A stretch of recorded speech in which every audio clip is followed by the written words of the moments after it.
Welcome back everyone. We get to do another comparison today, and this time between the Google Pixel 4a and the Pixel 3a. Now the 4a generously was given to me by Google, so I would say keep that in mind, but not really, because it's not like I'm going to be biased towards them. They even said to be completely honest, and funny enough, I made fun of the Pixel 4 a ton last year, and that was given to me too. Now the Pixel 3a, I think it was a tremendous phone last year. I don't think I really appreciated it as much, when I bought it first time, but then when I rebought it, I actually liked it a lot. I think it actually has a lot of value within it. And between these two, there's a ton of differences, there's a ton of similarities, and honestly, it should be no shocker to you if you have all the money in the world, picking up the Pixel 4a may be the better way to go, but still, if you want to save some money, and if you actually want to save a lot of money, getting a used Pixel 3a is a really, really good deal in my opinion. Now with the Pixel 3a, when it first came out last year, I think it was selling for about the $300 to $350 price tag, like it was really, really cheap. But you can pick these things up on Amazon for extremely cheap, like I'm talking like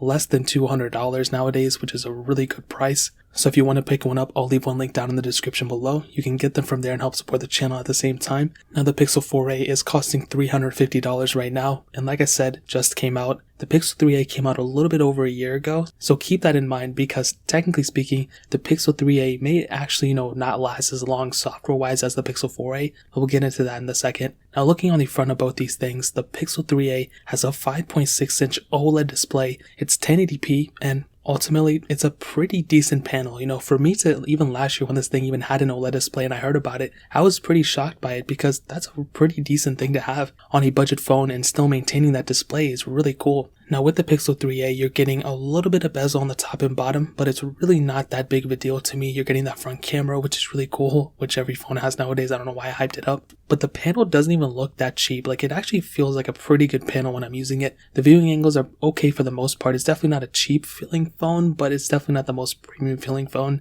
Where in the front of the Pixel 4a, we have a 5.81-inch OLED display, and that one is 1080p as well, technically a little bit higher resolution. So you're actually getting a higher resolution panel a little bit on the Pixel 4a, but on top of that, you're getting that hole punch display, which is extremely cool to see on a budget phone like this. To think that the Pixel 4, last year's flagship, didn't even have this technology is really insane, because the cheap model of this year actually has that. And I'll be honest, the Pixel 4a's panel is actually pretty decent for the price. Now if I compared it to something like even like a Pixel 4 XL's display, or like a Galaxy S20's display, obviously it doesn't really come that close. But the fact of the matter is that this is a budget phone. You're not trying to, compare this phone to that phone. So the 4a, for even having a hole punch display, is pretty important in my opinion. And this just makes me even more excited about the Pixel 5, honestly. So between the displays, definitely the 4a wins. On the bottom, USB Type-C on both, as well as a headphone jack on both of these too, which is really surprising. The fact that the 4a has a headphone jack as well as the 3a,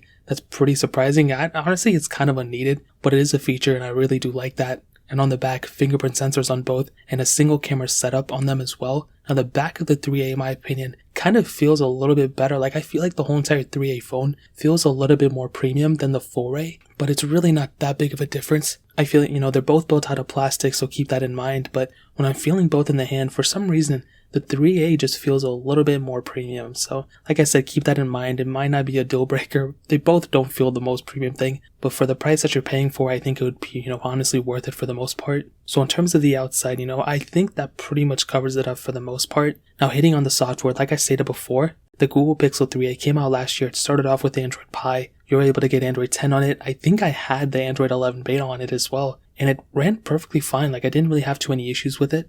But the Pixel 4a should theoretically last an extra year on top of the 3a. So whenever the 3a ends, I think that's going to be in another year or two. The 4a will get another year on top of that. So if you're talking about longevity, most probably the 4a will win. But do keep in mind, both of them do have custom ROM support, which is really cool. So you can, custom ROM the 3a now. I think there's a lot of ROMs out for it. And the 4a, whenever this phone is a year or two in its life cycle, I'm sure there will be enormous amounts of ROMs for this thing too. So that definitely covers it up in terms of the software standpoint. Now hitting on the performance, I did a speed test between these two, but I'll go and tell you the specs and I'll show you the speed test while I'm talking over it. The Google Pixel 3a had the Qualcomm Snapdragon 670 chipset with 4 gigs of RAM on each model with the Adreno 615 GPU, where the Pixel 4a has the Qualcomm Snapdragon 730 chipset, an octa-core CPU, an Adreno 618 GPU, and 6 gigs of RAM on the model. So you're getting not only additional storage, so twice the amount of storage, but you're getting 50% more RAM in that phone as well. And even though performance-wise the 4A wins,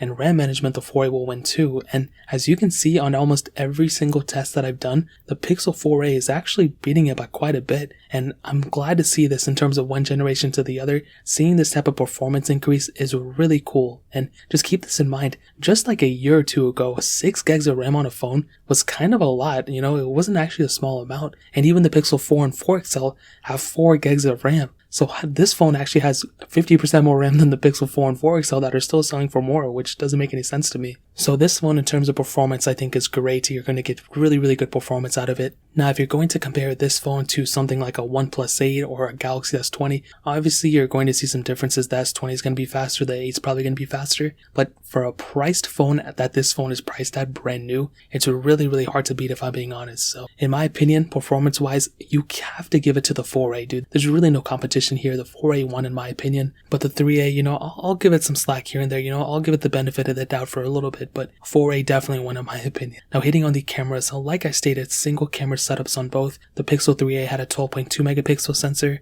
where the Pixel 4a also had a 12.2 megapixel sensor. Now, I don't know, I think they both had the same camera setup to be honest, which is not a bad thing. The 3a had a really good camera in it for the price that it was sold for, and the 4a also has a really good camera in it. I don't know if they said this or not, but I think it has almost the same technology as the Force camera or the Pixel 4. I'm not too sure, I could be totally wrong, but if I hear anything else about it, I'll let you guys know. But the camera wise, let me just give a second to give a shout out to Google. I mean, they did a pretty good job at the cameras throughout time.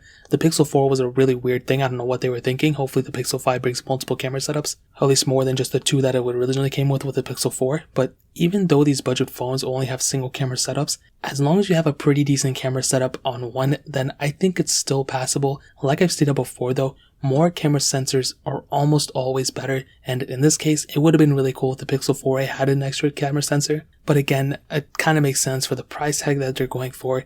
I guess they had to spend more money on the screen than the camera, so it's still not a bad camera though. So in terms of the camera setups, even on the front, 8 megapixel sensors on both camera phones, 1080p at 30 frames, so I would probably say the 4a is the winner here because it is the newer one. The software could technically be better, but the 3a's camera is still pretty good too. Now ending it off with the battery life, and this is honestly one of my most favorite things to talk about, but unfortunately this one is kind of weird. The Pixel 3a had a 3000 mAh battery, the Pixel 4a has a 3140 mAh battery, and technically it is a bigger battery, so I'll give it that. You know, I'm not going to sit here and say it's like a bad battery phone or anything. The 4a's battery life hasn't really been that bad. It's been pretty average though for the most part. Even the Pixel 3a last year, a lot of people were hyping it up saying it was like the best battery. I think I said it maybe once or twice, but after using it for a while on the one I have now, it doesn't really seem like it's definitely, I think, on par with being average. But now that we have phones like the S20 and my 11 Pro and all these phones' batteries are getting so much better every year, seeing an upgrade like this where it's only like 100 mAh difference kind of makes me a little sad. But between these two, obviously the 4a has a better battery life, but even then, like, you're getting better performance, you're getting technically a bigger screen, so some of that battery may go away, and you may find yourself at kind of having the same amount of battery life on both, if not a little bit worse on the 4a. So I'll kind of leave it there. I mean, with the battery life, it's kind of a touchy subject because I love battery life and I love talking about it, but when it's this close, it's really kind of hard to tell. So I'll tell you, I mean, the 4a probably wins, but the 3a is kind of near it too. Now to kind of sum up this video and to answer the question, should you go and upgrade your Pixel 3a to the 4a? Let me answer that question first. And I would say maybe. If you have the money to spend and if you don't want to buy like a used phone or anything like that, then I would say go for it. But even then, if I had a 3a right now, I probably wouldn't be too inclined to go to a 4a because I feel like the 3a is still a tremendous phone. I think it has a lot going for it. So for those people, I would say you should or you shouldn't, but I wouldn't be too inclined to go and update. You know what I mean? Now, if you don't have either of these phones and you have like an old like original Pixel or something like that, should you get the Pixel 4a? Should you get the Pixel 4? I would say getting a Pixel 4a is probably the better way to go. For anybody who's looking to upgrade to at least one of these phones, getting the 4a is a tremendous way to go. You're going to save yourself a bunch of time and headache dealing with other softwares. Stock Android is really good. So I'd probably give the edge to the 4a in that standpoint. However, if you're trying to get the best value per dollar, still maybe the 3a is the winner because you can get a used one of these, like I said, for like less than $200, and that's a really good price. That's really hard to beat. So the choice is yours. I'd honestly probably recommend picking up the 4a, but the 3a is still a pretty decent pickup in my opinion for the price. So that's really pretty much it. If you guys have any other questions or anything, let me know in the comment section below. Hit the like button, that means so much, but definitely hit that subscribe button. Every single subscriber that we get really does count, so it means so much if you guys can hit that. Also check out the other links down in the description as well. My Twitter, my Instagram, my second channel. More importantly than everything else, I love every single one of you guys. Hopefully I'll catch you guys in the next video. Peace out till then.